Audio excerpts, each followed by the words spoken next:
Hey, what's up everybody? It's Jonathan. And before we get started, let me just go ahead and apologize if my voice sounds a little bit raspy or hoarse. It's because I'm getting over a cold and I'm gonna do this video the best that I can without coughing while I'm sucking on a cough drop. So let's go ahead and start the video. So we're hours away from the release of the Galaxy S6, but we already know what to expect in terms of specifications and overall design. We're looking at a 5.1-inch Quad HD display on the front with Gorilla Glass 4 and Gorilla Glass 4 on the back, since it is a unibody design, which is much more premium than previous Galaxy devices. You can expect aluminum trim to go around the side with a rounded design similar to the iPhone 6 and 6 Plus.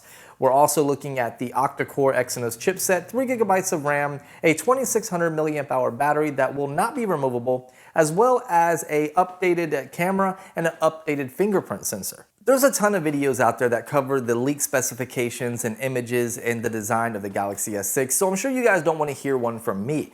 Luckily, that's not what this video is about. In fact, this video is going to tell you what to expect with the Galaxy S6 when holding it in your hand. And the reason why I know this is because thanks to a company that goes by the name of Verus, they reached out to me and they sent me one of their Galaxy S6 cases. Today we're going to be looking at the Thor case from Verus. So let's go ahead and begin with a quick look at the case itself. You can see on the back it is a very smooth design, which is a little bit different than the Note 4 and the Galaxy S5 case, which I'll show you a comparison in just a little bit. You can see the cutout at the top for the camera, flash, and if they incorporate the O2 sat and heart rate monitor. On the bottom right corner, you can see the Verus logo. So in terms of the materials they use for the case, it's really no different than previous Thor cases. You're looking at a polycarbonate hard plastic center on the rear portion of the case, and then the TPU material that goes around the sides, and of course you put the phone inside the TPU material. So the case does come with built-in power and volume buttons, which are very tactile, and you're not going to have a problem with the usability of the buttons. On the right-hand side, you have the power button, which actually has the little power symbol to let you know that is the power button. On the left-hand side, you have your volume up and down buttons, which have dedicated arrows to differentiate up and down. Now, on the same side as the volume up and down buttons, you're going to find a little message from Verus, and it says "The world to share experience," and this is engraved in the TPU material. At the top, you're going to find a cutout for your IR blaster and microphone. On the bottom, you're going to find a cutout for your micro USB charging port, as well as your 3.5mm headphone jack, a microphone, and get this, they finally moved the speakers. They're no longer rear-facing speakers, they have been moved to the bottom. Now, I'm not sure how much this is going to matter in terms of playback and overall loudness. We'll have to wait till we get the device in our hands to try it out, but it is a step in the right direction for Samsung. Now, I have seen some leaks and renders of the Galaxy S6 with this downward firing speaker, and it looks a lot like an iPhone 6 and 6 Plus, without a doubt. And this could be a good thing or a bad thing, it depends if you like Apple's design. So the interior portion of the Thor case does feature the web design, which is going to help with absorbing shock. So if you drop your Galaxy S6 with this case on it, it shouldn't damage at all because it's going to help absorb impact. So like I said in the beginning, Verus kind of steered away from the dotted or perforated design on the Note 4 and the S5 case and kind of made it very smooth. And I think the reason why they did this is because the S6 does not feature a dotted or perforated design.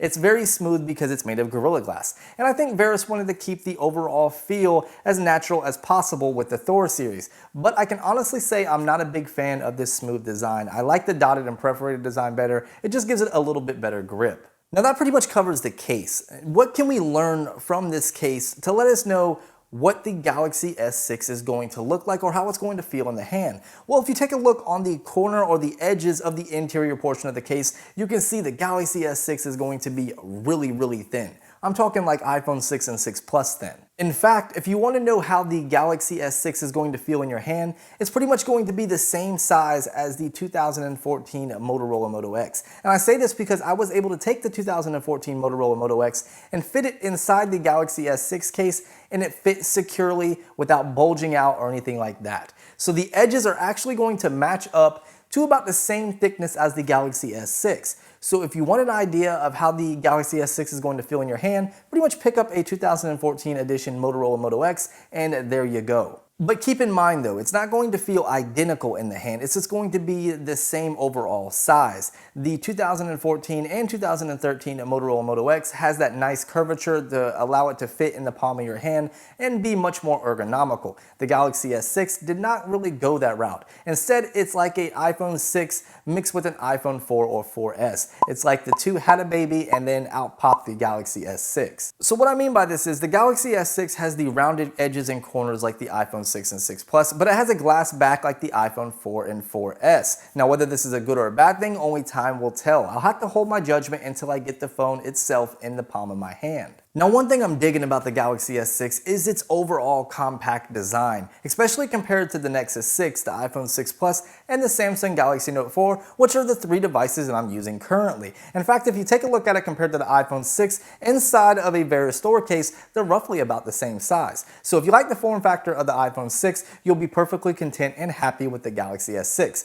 These are my assumptions based upon this case and renders and leaks that I've seen online. If we put the Thor case for the Note 4 up against the Thor case for the S6, you can see the Note 4 variation just towers over it, and this is that compact design that I'm talking about. I love compact phones. Even though I love my larger phones because I love the extra screen real estate, a 5.1-inch screen to me is perfect, especially if it maintains a slim, compact design. I work in healthcare. I'm constantly treating patients, getting out of my vehicle, sitting down in chairs, and when I have a larger phone in my pocket, it tends to slide out, and it hits the floor many more times than, say, a smaller phone. And this is why I'm looking forward to the smaller compact design of the S6. Ultimately, though, it comes down to the experience. If Samsung did in fact cut back on TouchWiz to reduce the lag, then they might have a hit on their hand. But that's only one factor. Having a non-removable 2600 milliamp hour battery could be a loss for Samsung. Only reason why I'm saying this is because unless they drastically make some optimization in the software, 2600 milliamp hour battery is not going to give you good battery life. No matter if you have rapid charging or wireless charging built into it,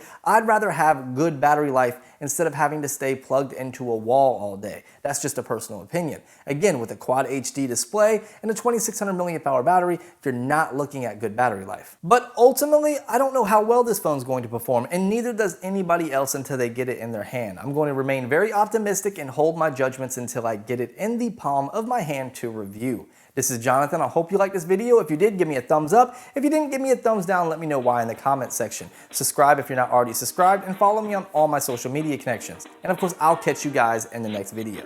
Peace.